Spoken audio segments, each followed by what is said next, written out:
Welcome to the Amreen Kaur Vaad Vivaad debate competition. You're watching Just Punjabi, and I'm your host, Ashmita. We are in week 6 of the competition, and our contestants have been giving it their all, arguing for both sides of the resolution. This resolution, which determines how their debate and their argument will take shape, has forced our contestants into not just a pro position, but a neg position against the main resolution. This competition is once again showcasing Sikh youth in the Northeast and testing their debate skills as per the Lincoln Douglas debate format.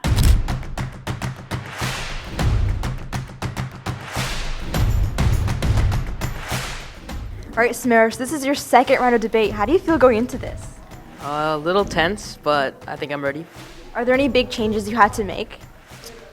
Just know to keep my composure this time. All right, sounds good. Good luck.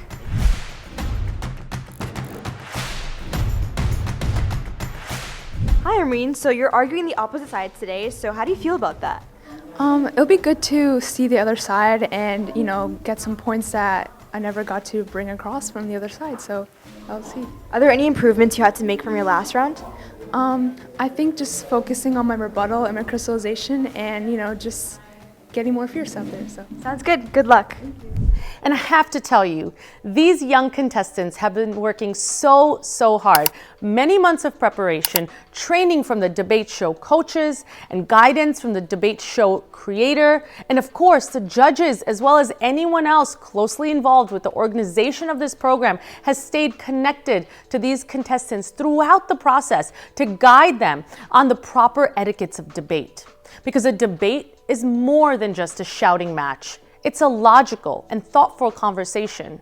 So today, once again, we are continuing the quarterfinals of the Amreen Kaur Vaad Vivaad debate competition on Just Punjabi.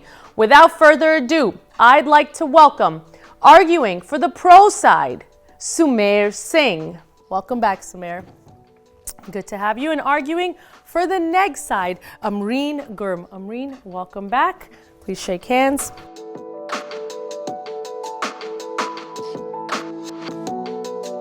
So once again, we have Sumair, Amreen on stage with us.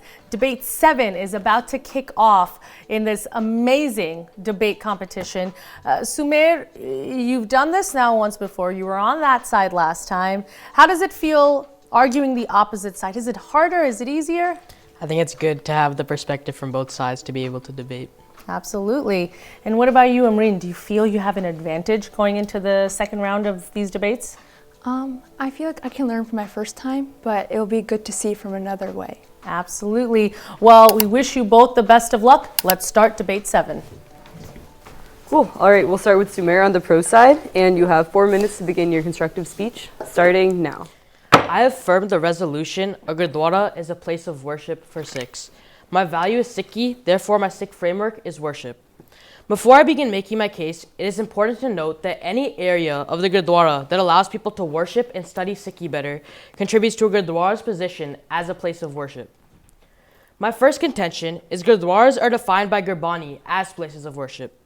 Gurbani itself establishes a Gurdwara's primary purpose is worship.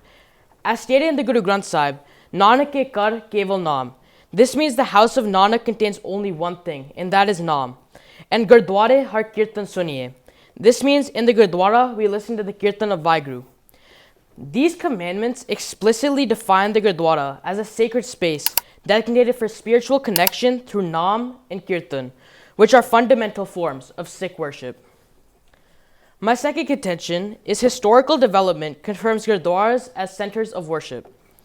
The historical development of Gurdwaras clearly establishes them as places of worship.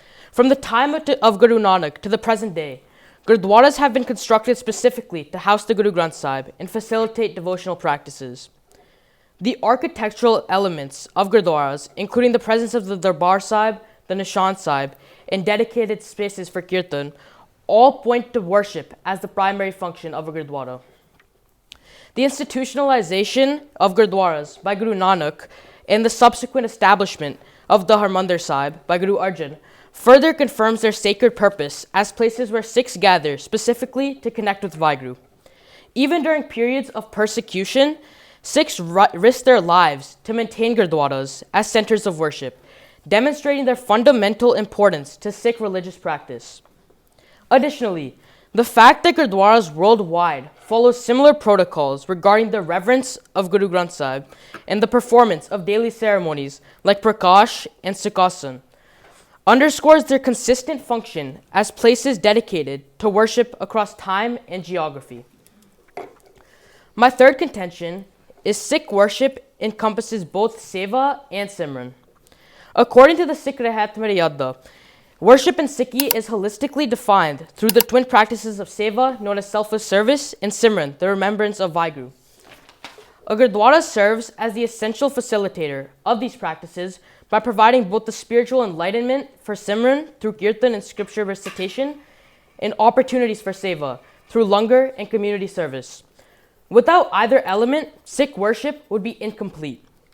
The idea of Seva can be very broad and encompass many different activities, such as langar, blood drives, and protesting oppression against the marginalized. No wonder Guru Nanak protested against Babur's oppression when he declared Khurasan Kasmana Kiya, Hindustan Daraya. This means Khurasan was spared, but Hindustan was terrorized by Babur. This act of standing up for the oppressed is the highest form of Seva. While Gurdwaras host various activities beyond prayer services, such as language classes and langar, these activities ultimately enhance worship. Language classes enable Sikhs to read Gurmukhi, deepening their understanding of Gurbani. Langar teaches core Sikh values like equality and humility. The revolutionary nature of langar is particularly significant.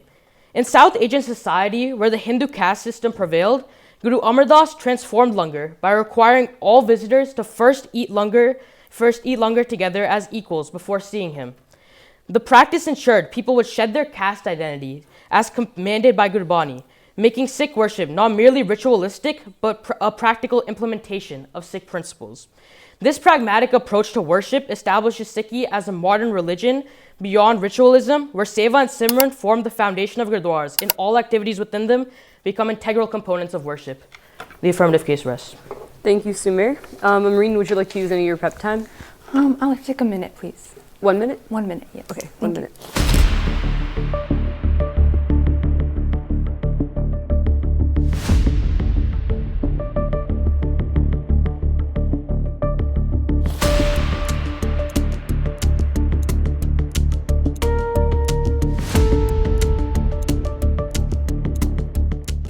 All right, your 1 minute prep time is up, and you may now begin the negative constructive and rebuttal speech, starting now.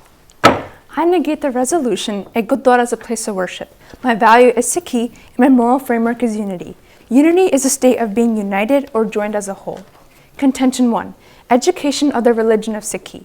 The word Sikh means learner or seeker of truth. The Sikh collation states that the Gurdwara is a Sikh place of learning and worship where the community gathers. According to Sikhi Wiki, Gatha is verbal explanation of Gurbani in our great history. Gatha is both a spiritual and historical discourse. It endows the listener with spiritual and worldly knowledge from the Guru Granth Sahib Ji. From this, you can gather that gaining knowledge from the scripture is vital. Khalsa school is a great way for Sikh youth to be educated about their religion. Samvad is exchanging views and learning from each other. When it comes to social and political views, we should move to Samvad. It's a higher level of learning and it's more productive. The Siddha Gosti is an example of such dialogue that is enshrined in the Guru Granth Sahib.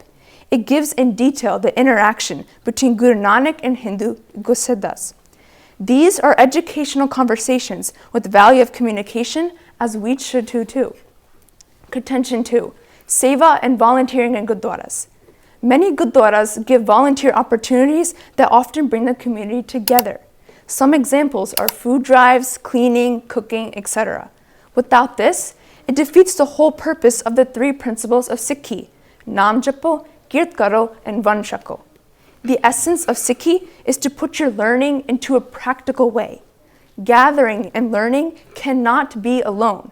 Worship has to come with it.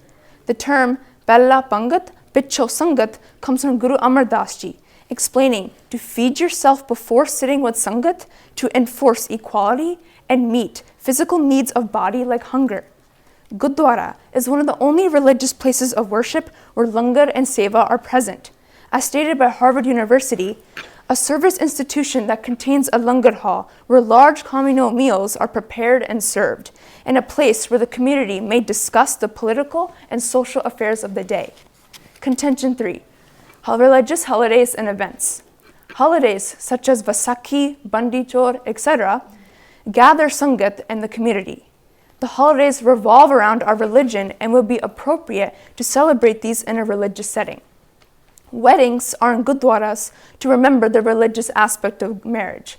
According to Britannica Encyclopedia, it states that it also serves as a meeting place for conducting business of the congregation and wedding initiation ceremonies. The more historically important Gurdwaras serve as centers of pilgrimage during festivals. My case is dismissed. You should continue with the rebuttal also. Okay. So for my rebuttal, my opponent mentioned that their value framework was worship, which in both cases, it can go in both ways. Because for the worship, you also have to apply that worship to doing seva and to volunteering for a community. My opponent's contention 1 was that you do Gurbani and Kirtan, and Gurdwara is defined as a sacred place of worship. However, you need to apply that Gurbani that you learn from the scripture, because without just learning the scripture and not applying it, you're not doing any benefit to your community. One great example is Banda Singh Bahadur. Guru Gobind Singh Ji transformed him from just doing meditation and being a monk to applying that Gurbani and that worship and that thought into being a warrior and benefiting his community. For contention 2, centers of worship for him has an architecture meant for kirtan. Well, a kitchen is also part of the architecture in a Gurdwara, and a kitchen is meant to cook food together as a sangat and to humbly serve and to do seva as together as a community. Because sangat is something that is defined differently than a crowd. Because a sangat is when the whole community is together in a Gurdwara and they're worshipping Guru Granth Sahib Ji, and we're applying that. And we're doing activities and volunteering stuff such as Khalsa Aid. Khalsa Aid, you do the volunteering and food drives and clothing drives in the Gurdwara, because that is the center of where we learned it to where we apply it. And for contention 3, for Seva and Simran, well, the community would gather and worship comes along with that. Because langar is something that isn't just coming with worship, you gotta apply that.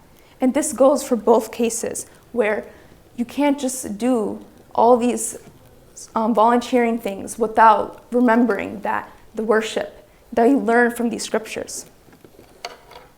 And to use the Gurbani to be able to fight for your right for worship, as he mentioned, that there are a lot of people who fought in history for the places of worship. But the reason why they learned it is from the worship, but they used that worship that they learned from to fight to get the freedom back to worship in these Gurdwaras. But in order to do that, you have to be able to apply it first in the real world. My rebuttal is dismissed. Vaad Vivaad. Vaad Vivaad.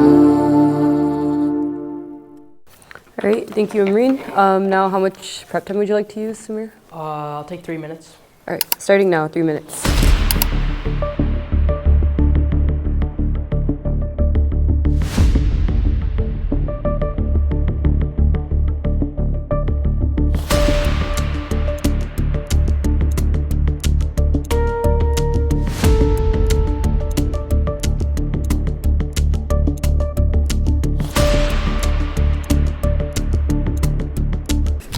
All right, Sumair, your 3 minutes of prep timer up, and you may now begin the rebuttal for the pro side, and you have 3 minutes starting now. In the first contention, the neg case mentioned the education of the religion of Sikhi. Khalsa school stems from the idea of worship. We must ask ourselves, why do we even go to Khalsa school? To take these Gurmukhi classes and to take Sikh history classes, what are we truly learning? And why are we trying to achieve? What is the final goal here? When we take these Gurmukhi classes, the end goal is to be able to read Punjabi and understand it and take in that information and use it in our daily lives. However, the ultimate goal is to, at the end of the day, read the Guru Granth Sahib, correct? And if that is true, that means that's the highest form of worship, is reading the Guru Granth Sahib.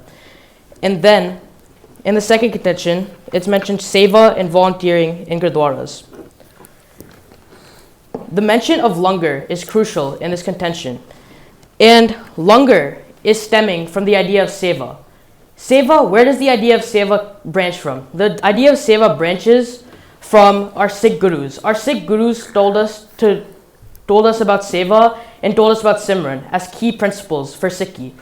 And these key principles are put to use during our langar as they supplied all of the rules as to what langar truly demonstrates.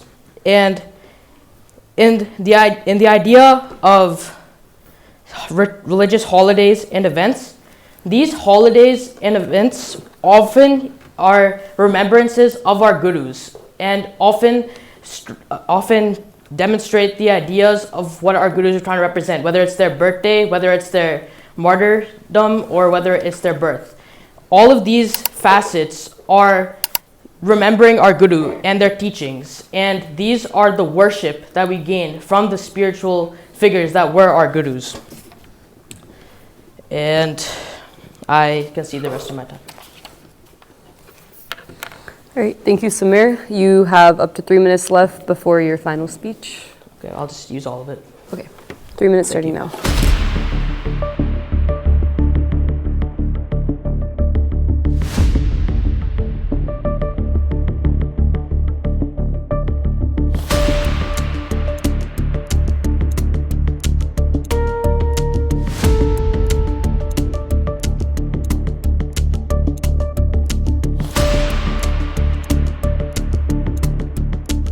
All right, Sumair, that's 3 minutes of your prep time, and you may now begin your final speech, which is 3 minutes starting now.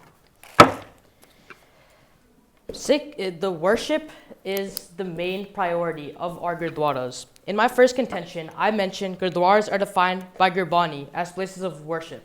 This was countered by saying we must truly intake what the Gurbani is saying.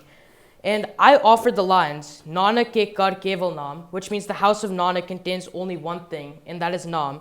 And Gurdware har kirtan suniye, which means in the Gurdwara we listen to the kirtan of Vaheguru. These two lines demonstrate the idea of worship and are straight from the Guru Granth Sahib and are perfect examples that define why a Gurdwara is simply made for worship.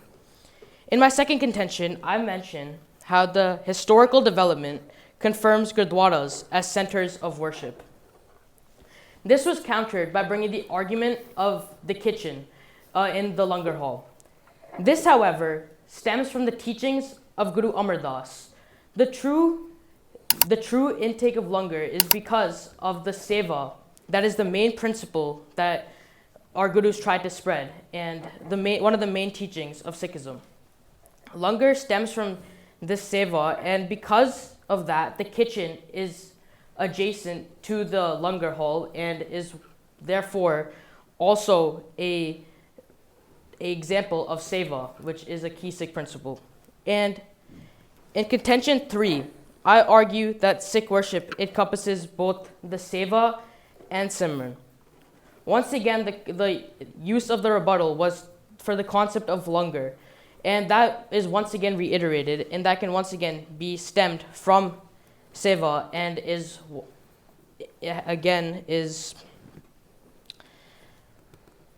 a part of the true idea that our gurus tried to spread. And then arguing the contentions from the other side of education of the religion of Sikhi, I mentioned how Khalsa school stems from worship, and the true purpose of Khalsa school is about Gurbani and to learn and to one day read the Guru Granth Sahib and understand Sikh history. Second, their second intention stated seva and volunteering in Gurdwaras. This was once again contradicted by the idea of langar, going into the ideology of worship rather than the ideology of unity, as mentioned in our values. And in the contention number 3, it mentioned the religious holidays and events. Although there are the marriage services, which the opposing side mentioned, those are holidays that were created by our Sangat and created by our leaders. And often these holidays and events are usually upon the remembrance of a Sikh guru. And therefore, these are to go more into the idea of worship. The rest of my case. All right, thank you, Sumair. Amreen, you have up to 5 minutes left of prep time before your final speech. I'll take 3. 3 minutes starting now.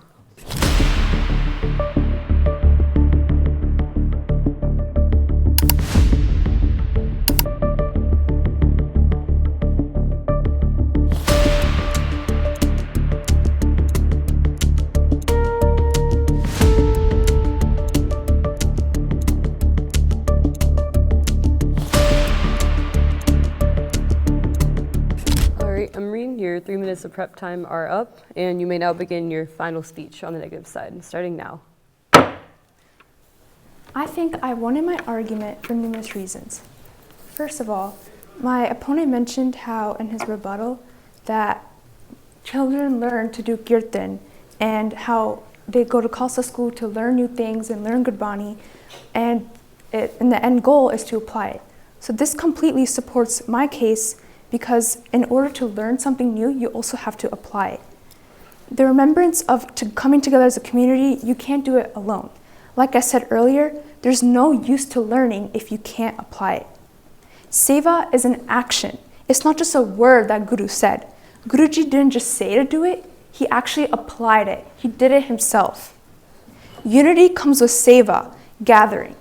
Unity is something we do together as a community.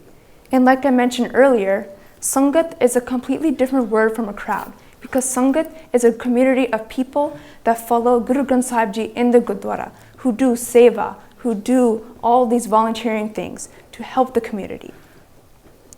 I stuck with my framework with unity. As Guru said, there's no use to applying it if we're not together, if we're not applying this Gurbani and this worship that we do in Gurdwaras.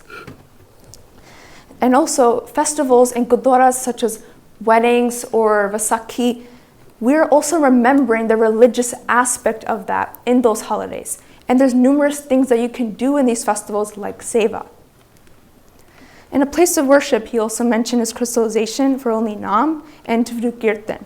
However, while that's true, he also left out that it goes hand in hand with Seva, because you cannot just do Kirtan and Katha and Gurdwara without applying it, without taking in the knowledge you learned from this and putting it in anywhere in life, anywhere in the community, whether it's a Sikh community or not.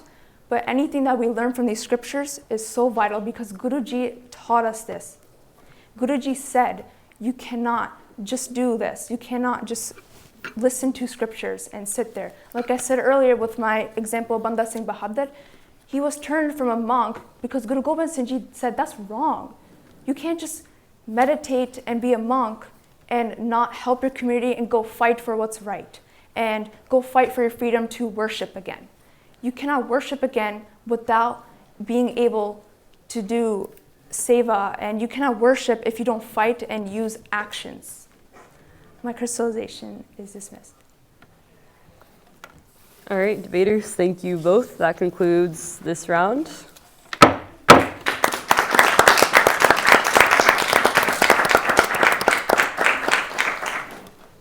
So you just finished both rounds of debate. How did it go? I think it went well at the end. I think I got my groove later. What do you think was the most challenging part? I think it was just adjusting from going from online to in person on a podium and just presenting. So do you think you won? Could have gone either way. It's up to the judges. Sounds good. Good luck. So you just finished both rounds of debate. What's the first thing you want to do right now? I just want to reflect on what I've done so far. Relax. It's been a long, tiring day, but it was definitely worth it and a good experience. Do you have any tips for our next contestants? I will just say it's the last round, so just, finish it off strong. And again, don't let those jitters get to you, because that's getting in the way, because you all are talented, so don't let nervousness get in the way. And do you think you won? I'm not sure. I think everyone's a winner at this point, so. Perfect. Good luck. Thank you. Vaad Vivaad. Vaad Vivaad. Hello, judges. Hello. Hello. Again.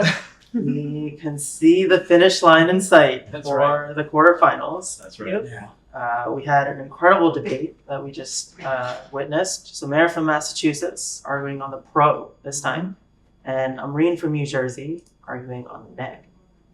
As a coach, I thought this was, at least from a speaking presence perspective, their best performance so far in the quarterfinals. I think both of them really hit their stride. They looked comfortable up there, and were really making the case for their side.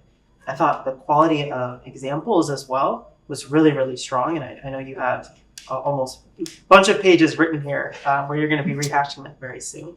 Now, for you all, you get to decide how effective those techniques were, the broader arguments that they put forth in upholding or negating the resolution. So, best of luck.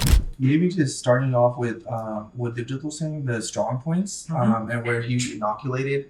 I think that was his third point, right? Where he started off saying that Sikh worship is Seva and Simran, and that's the practical implication. Seva is a practical implication of worship, right? So like, I feel like with her second contention, with what she was trying to say, like, oh, but there's also Seva in Gurdwara settings. Yeah.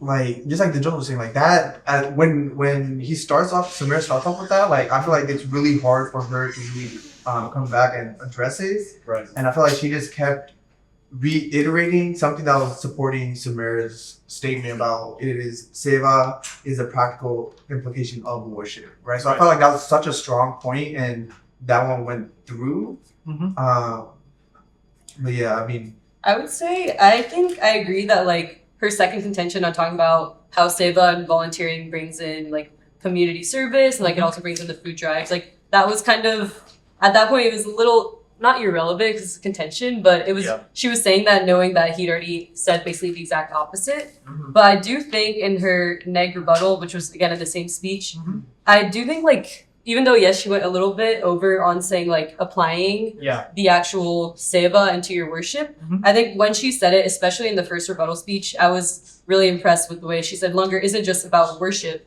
just like how Sumair was saying it in the pro, but it's about applying it too. Because you can't, basically, I think she's trying to say there has to be some separation. You can't just call all of it worship. Yeah. And then she kind of went along and reiterated that, especially in her crystallization when she said, like, again, like, we need to apply all the unity comes with the Seva, tying it back to her value criterion, saying about how, like, and then she went back to her idea of the Sangat is not equal to the crowd. We need to help the community and apply our ideas with Seva, which aren't just worship, but like apply in a practical sense back to the community. So in that way, I think that was kind of, like, we've seen this idea of treating Seva as a form of worship. And I think she had one of the best counters I've witnessed in this round so far on, like, mitigating that and like saying no, there has to be some separation, even though it is kind of involved in the worship. And I think also that tied, it kind of went, I believe what she said, because in her second contention she brought up like 3 pillars of Sikhism, right? Like Nam Japna, Kirt Karna, Van Japna, and again, like Nam Japna is what most people focus on for the worship, but she brought up all 3 of these pillars like being equal.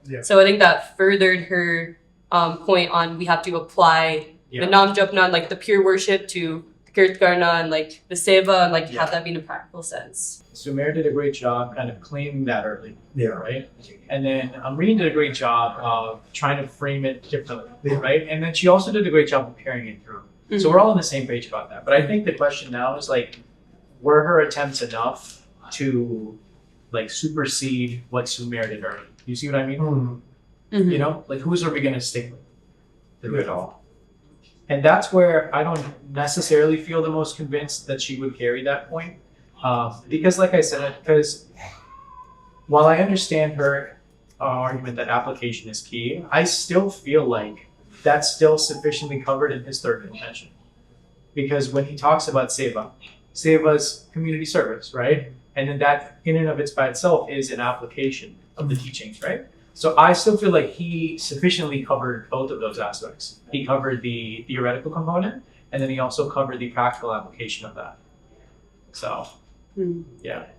No, I feel like because she was able to have her own contention about the 3 distinct pillars, and then bring in the rebuttal about Banda Singh Bahadur having the warrior and the spiritual, and then have the Langar being separated into like the worship seva aspect versus like the actual practical application. I feel like those three things are quite a lot to counter one contention. So I think maybe that's just an opinion thing. I feel like that was enough, at least to convince me beyond the just, because also he mentioned like even blood drives and like fights against oppression are considered worship. And I feel like that was a bit of a stretch for me to like internalize, because like I don't think a blood drive, I don't know, it just doesn't feel the same as I know worship. what you mean, because I feel like that's kind of a trend I feel like we've noticed today too from the other rounds as well, that you know it's kind of easy sometimes to just call things worship. Yeah. Anything that is done in, you know, any kind of seva, food drive, blood drive, of course language seva, just anything you could imagine, it's like, oh, this is just another form of worship.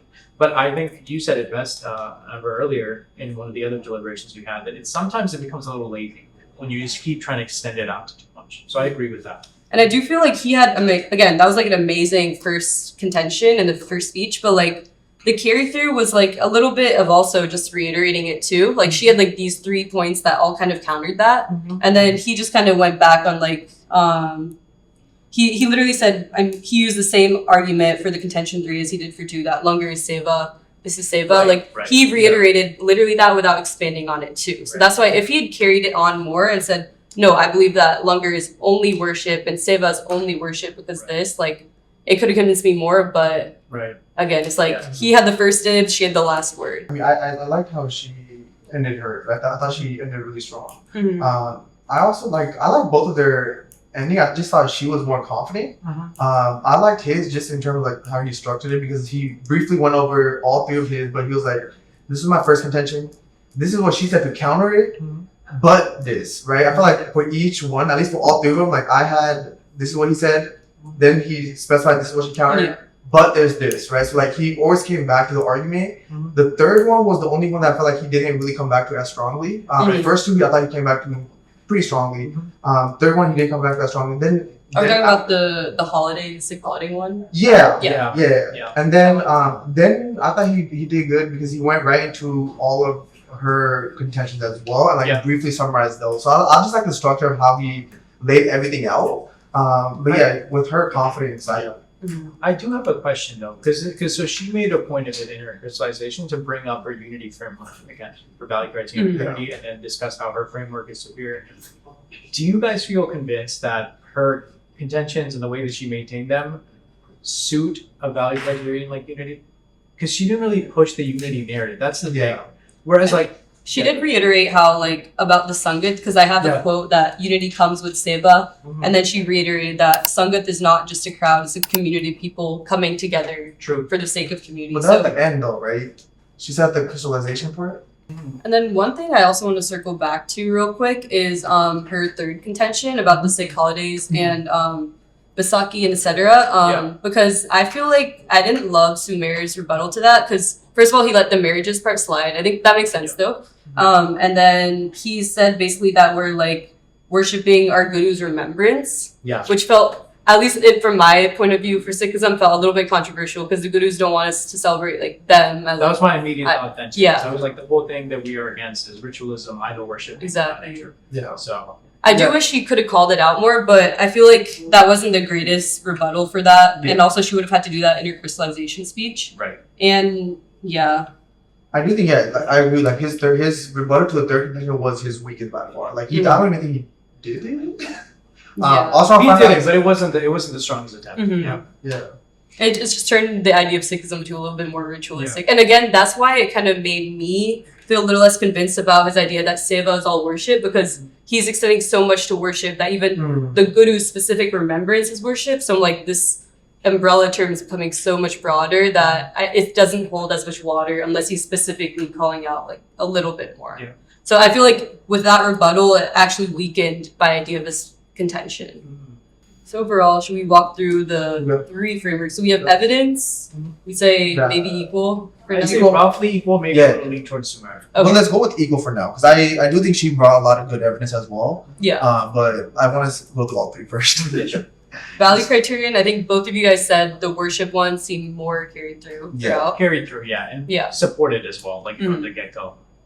That's true. And then I don't think she never really addressed my value criterion is necessarily better than worship. So that would have been a good call.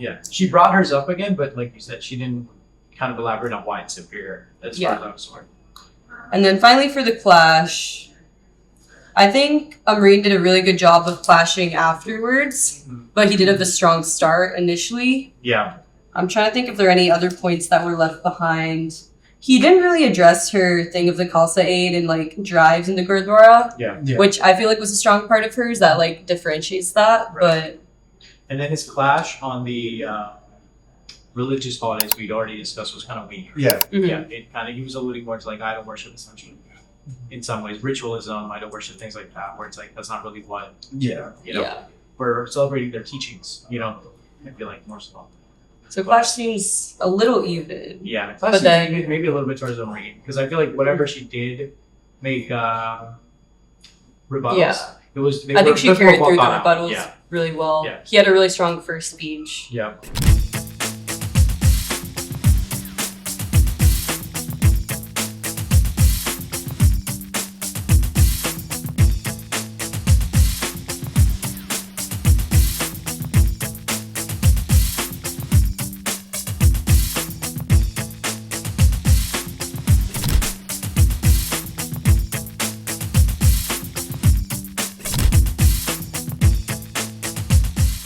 Another type of argument that includes a lot of logical fallacies is this argument for moderation.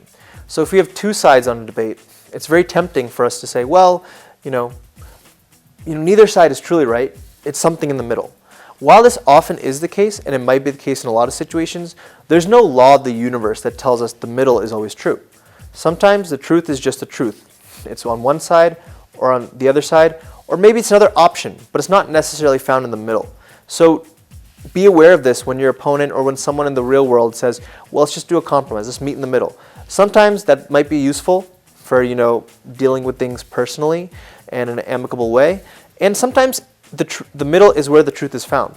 But it's not always where the truth is found. And don't use that in and of itself as an argument. That's where a valid argument can become a fallacy. Vaad Vivaad.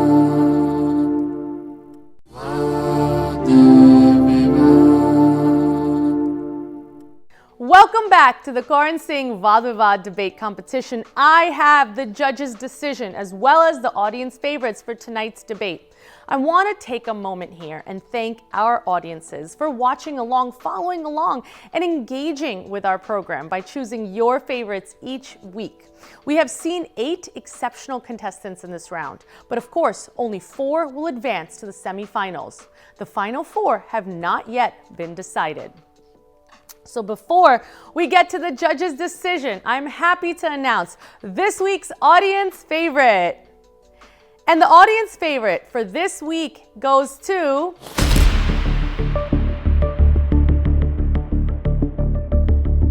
Sumair Singh.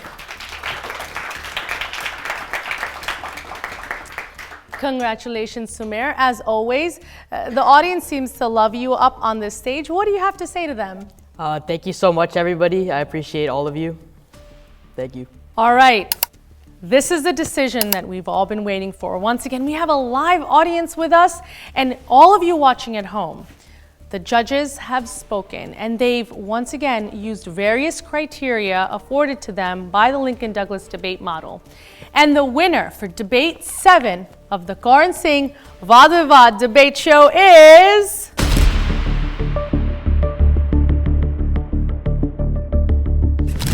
Sumair Singh.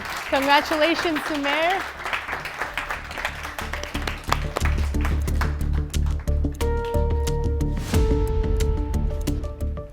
And with that, another debate comes to an end. We will pick up right here next week. Until then, you can write to us at ashmita@justbroadcasting.com or info@justbroadcasting.com. Of course, follow along on our social media pages. This is Ashmita signing off.